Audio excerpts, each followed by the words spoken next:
What up, B Squad? It is your boy JB, and I am here today with a brand new review for Love During Lockup. This is going to be season 4, episode 54, you guys, and the episode is titled "You're the Inmate."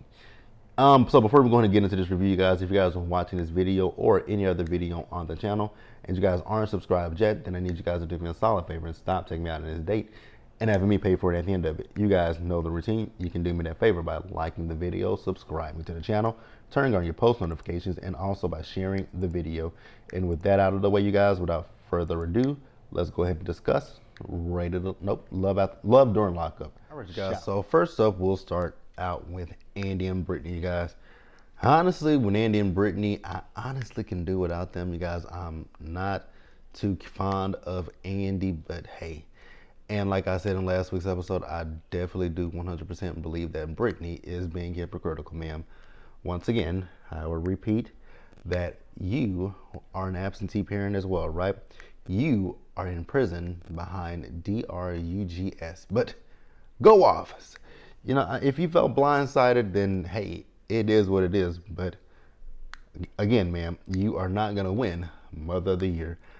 I don't think your children will nominate you for Mother of the Year. Your kids literally have to come to a prison to seek you. And that is on the weekends. And they have to take time out of their lives away from whatever they want to do for the weekend to come sit in a prison and talk to you. So yes, he might not be the best father. And speaking of Andy, sir, you cannot take away your daughter's feelings. You may think that you might have been the best father you could have ever been, right? But if your daughters are telling you straight up and down that you were not that father that you think in your head you are, you cannot sway or change their thoughts, opinions, and viewpoints. I'm here to tell you that one, sir. I am really here to tell you that, right? So, she also tells him that, her daughter is scheduled to come visit her, right? But her visit with her daughter, the daughter's visit and his visit, they're in tandem, right? So she can't come see her mom without him coming. So unfortunately, he has to come on this day. And I was like, ooh, Brittany don't sound that happy that she got to see this man, But hey, I couldn't care less, right? Like I said, these two are damn near the same person, right? In my personal opinion. Again, like I've said multiple times, I don't know who the hell is conning who. And honestly, I don't care who is conning who. I just want both of them off of my television screen as expeditiously. But yeah, you guys, let's go ahead and pause here and move over to our next couple, you guys. You guys, Savannah and Jake, you guys. I just want to talk briefly about them.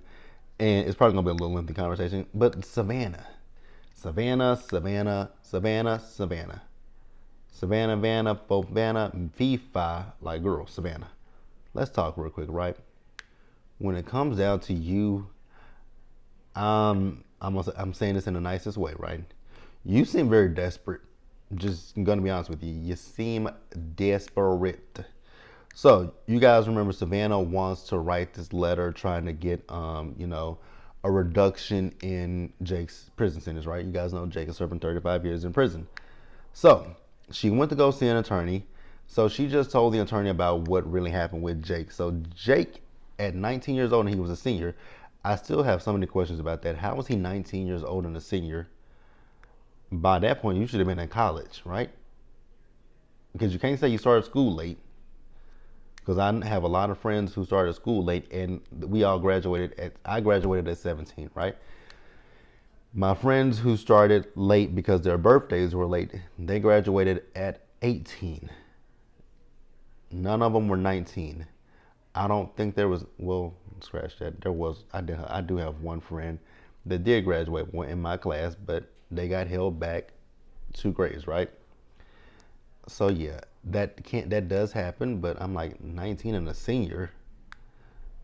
Okay, I mean, I guess. Well, actually, the person that was behind, they technically they were in my class, but they actually graduated on time with their class because they made up the hours that they needed in high school to get caught up with their. But 19 and a senior, Okay, I guess. Oh, you know what? I actually do know somebody who was 19 and I was a senior. I actually do know somebody. So let me stop being shady towards this man because you actually legitimately know someone that's a family friend. But, yeah. So Jake, 19. He went to, so you guys remember last week I was talking about, like, how did the situation happen with the drug dealer? I still actually ask questions. Did that drug dealer call the cops? Like, what happened? So he went to this drug dealer's, she said a well-known drug dealer's house, right? Broke into the house with a gun, and the person was home. I was like, wow, that was very bold. So she asked the attorney if 35 years is normal. And he said, well, I did a little digging into the case. And so come to find out that when Jake was on trial, he threatened to just, unlive people. I was like, oh, wow. So I guess so they had to restrain him and strap him, chain him down. I was like, and that's what you want to be. Now, granted, he was 19 years old, right? He is in his 30s, so I would hope he's changed over that time frame. But again, 35 years. Even when she said 30, even when you think about this, I'm like, there is more to the story than what she's telling us or what she knows. Because I'm like, there's just a lot more to this story because you can literally look at it and listen to it and be like, there are some holes in this somewhere, and I don't know where the holes are. If it's some stuff that you haven't been told, or if it's some stuff.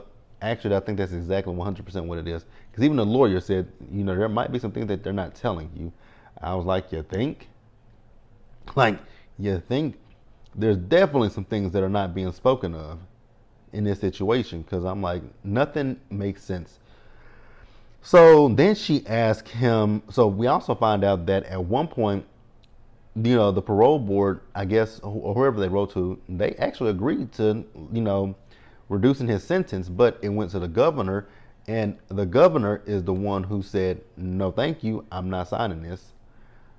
And so that's when the attorney was like, there's got to be more to this than what, you're being told. And I was like, exactly, Savannah, ma'am, I'm gonna need you to put your what on your thinking cap, because girl, obviously your thinking is very stunted and on the ground floor, because common sense is just not common sensing right here. Because 35 years in prison for this, unless there's some kind of, manslaughter or something on this, I don't understand why this is the case. It's a lot more than just a robbery. It's a lot more to it than that. There's something more that they're not telling you. Maybe he's like, I wonder if he got time added to his sentence while he was in prison. It's something that they're not telling you, and you ain't asking the right questions. You're asking this attorney questions, but the person that you need to be asking questions is Jake, right? I know you've had to reach out to his family. Girl, that family don't like you, and you need to let that be. So then she asked him, well, if we get married, would that help him, to show that he has stability and he has people who will support him? I was like, oh my God, ma'am. Stop trying to make fetch happen, because fetch is not going to happen, right? So he said, well, I mean, maybe it will. Now, granted, he said maybe. He never said it would work. He said maybe, maybe, maybe, maybe. I'm going to repeat that one more time. Maybe it'll work. So I don't know where Savannah is getting these delusions from in her head. And I don't know why she won't read the room and listen to what the man is uttering out of his mouth to her, right? So she left the attorney's office, and Jake called her, right? So Jake asked her, how did things go with the attorney? And she told him, that the attorney says that, them getting married might be something that can help him get out of prison. And I was like, girl, he did say maybe, but you making it like it's just something that y'all should do right now and go to the parole board and say, hey, look at here, he's married. Lighten his sentence. And then you're still not listening to what this man is telling you. This man keeps saying he does not want to marry you. You are just literally ignoring what the hell this man is saying to you. I'm like, girl, my girl, Your elevator is not dinging right about now. He is telling you he don't want to marry you. There is something to this. There's a whole reason. Well, number one, this boy was a kid when he was 19 years old when he went into prison. This boy has not even lived like he didn't even get to live his life, right? You think that he finna time? You think that he's gonna get whenever he gets out of prison? Girl, he served 12 years in prison at this point, right? And he got 35 years. Do you really think that, girl, by the time he get out, like, no, no, he got 35 years in prison, but he went in when he was 19. The man's gonna be 54 years old. Jesus, that man will be 54 years old when he get out of prison. Wow. Girl, I don't think you he gonna be 54 years old. And he got another what? How many years he got in prison? That man got Jesus. That man got 23 years left in prison, right? You doing all of nah. But again, like I just said, that man's gonna be 54 years old. Girl, what you might as well go. You might as well go ahead. The fact that he got 23 years left in prison, girl, go live your life. Go find a man that's on a free world. Go find that dude that his mama think that you smashed, that I think you smashed too, and actually smash that dude. Cause why are we doing this? So then she says that she's going to go to Waterloo, and she tells him that she want to meet his family. He told her no. I was like, Savannah, once again, like I said, you are just ignoring everything that this man is saying to you. But then he tells you to meet one of his friends who knows him. I was like, ma'am, listen to what the man is telling you. He's literally telling you he's not interested. Like, you are just ignoring every little thing that this man is telling you, huh? I was like, you know what? If Savannah like it, girl, I love it. That's all I got for Savannah. Let's pause here and move forward. All right, you guys. So Jade and Chris, you guys. So you guys remember that Jade told Chris in a previous episode that she and her sister Jessica will be coming to visit him. Jessica looks like one of my friends from college. Her name is Hannah. She looks exactly like my friend Hannah. So Chris called them, and so Jessica told him like, "Hey, Chris, you know, since the last conversation that we had, it didn't go that well. Jessica just wants to say, hey, how about we make amends with each other? Jessica, you better than me, because the way that Chris was talking to you, talking about, like better seeing, we'll see when you will. Basically, what he's saying is, we'll see about that, right? Like, we'll see how you act when you in my face, sir. You're the one that calls my sister multiple times when she doesn't answer you. So naturally, I'm going to have my sister, I'm going to defend my sister and have my sister's back, rightfully so. This is my sister. I know her a lot more than I know her a lot more and better than I know you, right? So what are we doing here, right? So they're actually going to be going to a powwow, right?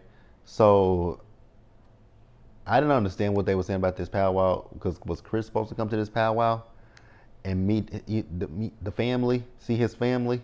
Because I was so confused. If that's what it was, please enlighten me in the comment section. But I think that's what she was trying to say. I think that's what she was saying. I wasn't listening like that. I paid them very little attention, to be quite honest with you guys. So he tells her that she won't be meeting his mom and some of his aunts, right?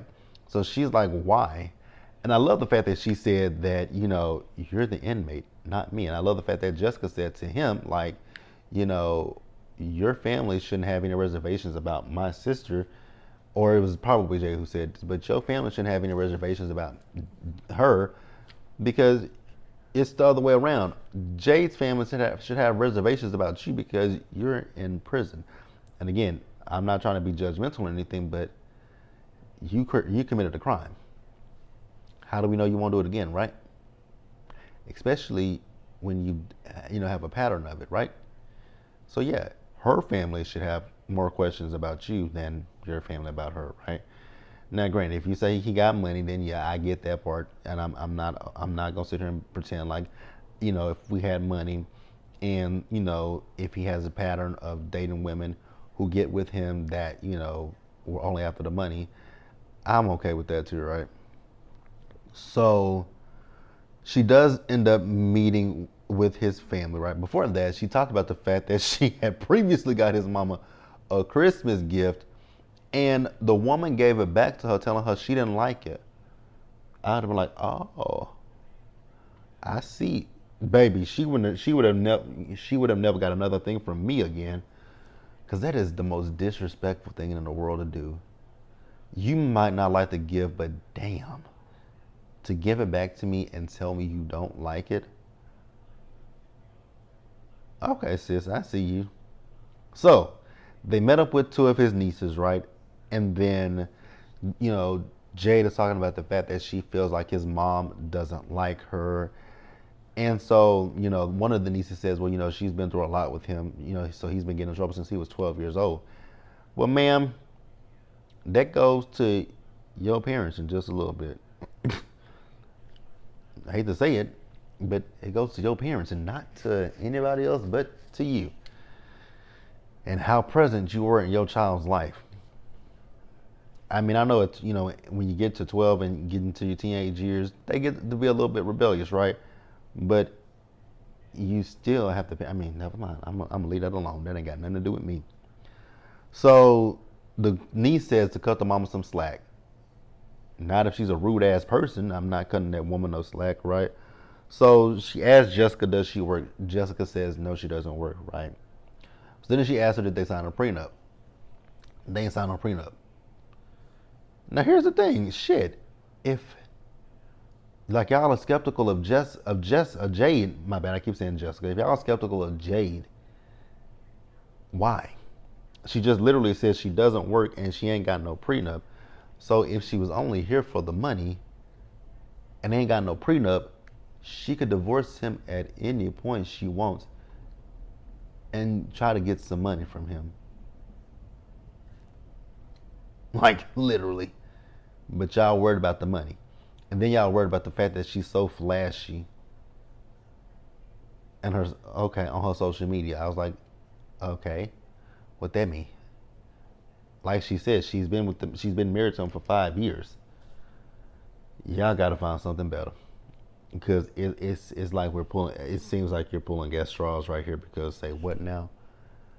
She just literally said there is no prenuptial agreement.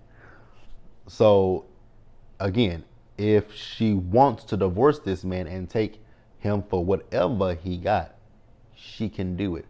But she ain't done it. What she has done is stayed in this marriage, although he's in prison. Like she is living a prison sentence with him. So, what are we talking about here? Child, I don't understand it. I don't see it. But hey, I want you guys to tell me what you think down in the comment section below, you guys. And we're going to pause here and we're going to go ahead and move on forward, you guys. All right, you guys. Next up, let's talk about Renika and Asante, you guys. With Renika and Asante, I'm still on the fence with them. Not on the fence with them. I'm on the fence, not on the fence. I am questioning a lot of things.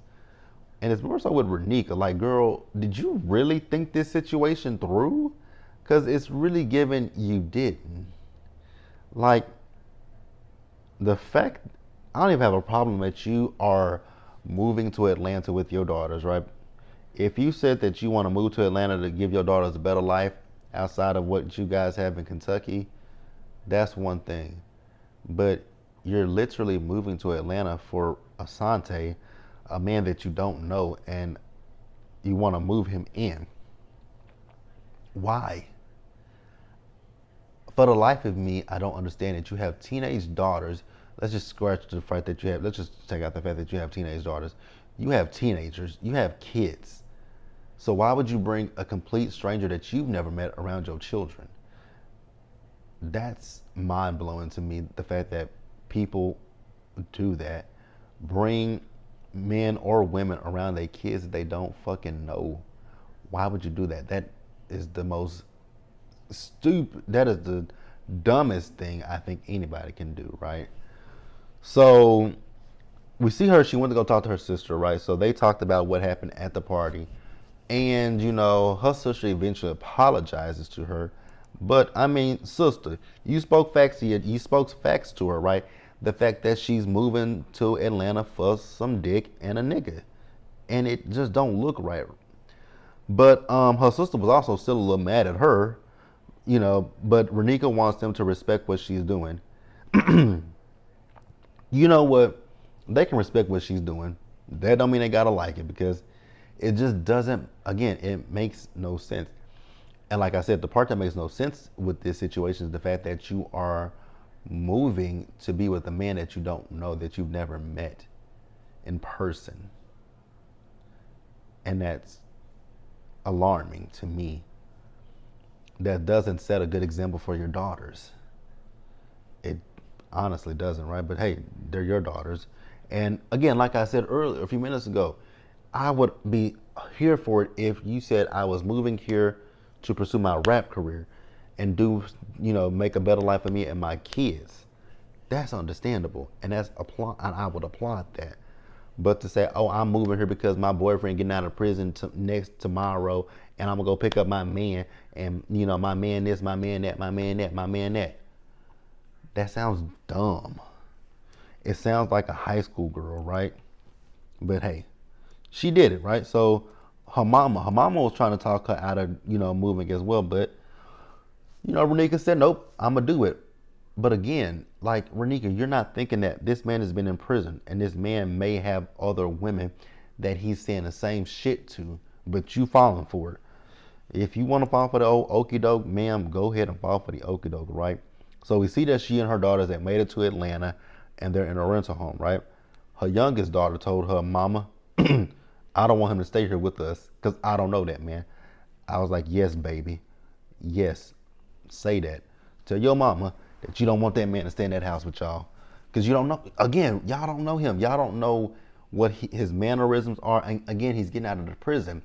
So y'all don't know what his personality is. That's my biggest issue. You don't know his personality. Like that's a problem for me. So then her friend comes over, right? And so her friend, was like, girl, I've been trying to get you to move out here for the longest time. And now you moving out here for this man, a man that you don't know. I was like, Even her friend spoke facts to her because her friend was once engaged to a man that was in prison. And she's like, they'll tell you what you want to hear. And then when they get home, they don't change anything. And they be on talk to other women. I was like, ma'am, tell your friend that. Tell your friend that because she ain't listening. So they went on Asante's Instagram page, and they found a woman that left her phone number in his comments. So Renika called him up, and I was like, "Girl, this is so stupid, dumb, dumb, dumb, dumb, dumb." Not calling Renika dumb. I'm just saying the situation is just dumb as hell. Let's go ahead and pause here and wrap up the episode, you guys. Letitia and Keith, you guys. So we see Letitia, so she's packing up and she's getting ready to go, do a visit with Keith, right? So Keith called her and she told Keith, that she sat down with the attorney. Is his name Keith? Is that man's name Keith? Y'all know Letitia. I think his name is Keith. I could be wrong, but I think his name is Keith, right? Is that man's name Keith, y'all? Legitimately, what's that man's name? Whatever her husband's name is, she's talking to him about what the attorney told her, right? And, she was telling him that the attorney don't feel like, he should come into her business. And he was like, I don't care what the attorney says. I was like, ma'am, I have so many questions when it comes to her because, once again, you've been to prison yourself and you got some fraud on you. So I just wouldn't go to her for her to do my taxes because I wouldn't trust her as far as I can throw her. And once again, when it comes to Ms. Letitia, I just don't know what's real with her either. I feel like some of her storyline is a little bit fabricated as well, because some things just don't sound, but some things are a little believable, but some things are not. Like that stuff about her with the with wanting Keith to come into her business. I'm sorry, you guys, that shit just does not seem any bit believable to me. So she also told Keith about the post-nup. Honestly, when she told him about the post-nup, I was not at all surprised about his response to that post-nup, right? Because he's like, oh, so you got doubts. I'm like, okay. People. When it comes to a prenup and a postnup, it is not saying that I think our marriage is not going to last. It's a safety precaution. It's saying, hey, in the event of something happening, we have this in place. Like, nobody goes into a marriage thinking, hey, I'm going to get divorced from my husband or my wife. But I have these businesses, I have this, and I have this, and I have that, and especially if I got kids, I want to protect my kids. Just on the offset that something does happen, right? We don't know what the future holds. Like, I want people to stop thinking about prenups and postnups as a sign that you think we're gonna divorce. Nobody, again, like I said, nobody goes into a marriage expecting to divorce. I mean, there are a lot of people who have gotten divorces over the years who didn't get a prenup, and they be like, fuck, should got a prenup because look at this now. Look at where we are. We're in court and we're fighting over money and we fighting over assets. So, and he made her second thing. He made her literally just double back on it, right? I was like, girl, you really did like a whole 180, because you're like, oh, I don't have no doubts. We gonna be married forever. And I'm not saying that she said she had any doubts, but girl, you brought that post up for a reason. Not necessarily saying that, again, like I said, you're not saying that you guys are going to divorce, but you brought that post up to protect yourself. But now that he's upset about it, you've completely forgotten about that protection, right? So, he's now second guessing her. I was like, he finna Jedi mind trick you. He just literally Jedi mind tricked you into saying, F this damn post up, right? So then we see her, and we saw her go to the prison to go visit him. Like I said, you guys, something about her just comes off on the show to me very inauthentic. I can't put my finger. I cannot put my finger on it. It feels like it feels like an act. When I look at Letitia, everything about her seems like an act. Even going back to her business, right? And her employees, that even gave like it was a little bit of an act. But I want you guys to, for sure tell me what you guys think in the comment section below, you guys. And I think that's it for this episode, you guys. I think we got everybody, right? We talked about Andy and Brittany. We talked about Letitia and Keith. We talked about Renika and Asante. We talked about Jade and Chris. And then we also talked about Savannah and Jake. But yeah, you guys, once again, let me know what you guys think down in the comment section below. Subscribe to the channel, you guys. Turn on your post notifications. Share the video, you guys. And until the next time, stay safe out there, you guys. Take care of yourselves. Wash your hands. Be blessed. And I'll see you guys later. So I'm actually in the process of setting up our live, you guys. So we will be going live this afternoon at 5:30, I believe. I'm setting it up right now as we speak. So I'm setting it up for 5:30. Now, you guys, it may change, but hey, that's tentative schedule right now. So check me out for the live of Love During Lockup this afternoon at 5:30 p.m. Central Time. Actually, you know what? Yeah, 5:30 is fine. I'll see you guys then. Bye.